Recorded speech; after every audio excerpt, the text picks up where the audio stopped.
देहात के गिनती में हुआ से यूपी या बिहारी, जन हुआ से सब कौना पर भारी।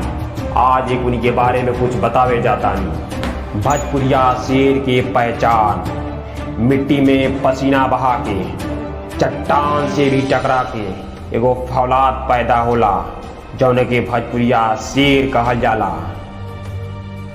ई शेर कहीं खेत में किसान के रूप में तो कहीं बॉर्डर पर जवान के रूप में पावल जाला। ई अपना दुश्मन के सामने से शिकार करेला, पीठ पीछे तब मौगा वार करेला। ई भोजपुरिया शेर है, अपना शिकार के जगा के शिकार करेला। ये अपना 100 को दुश्मन के अकेले ढेर करे के क्षमता रखेला। एक उन्हीं से जब जंग छिड़ जाला तो दुश्मन के रूह भी कांप जाला। दुश्मन मैदान छोड़ के भाग जाला।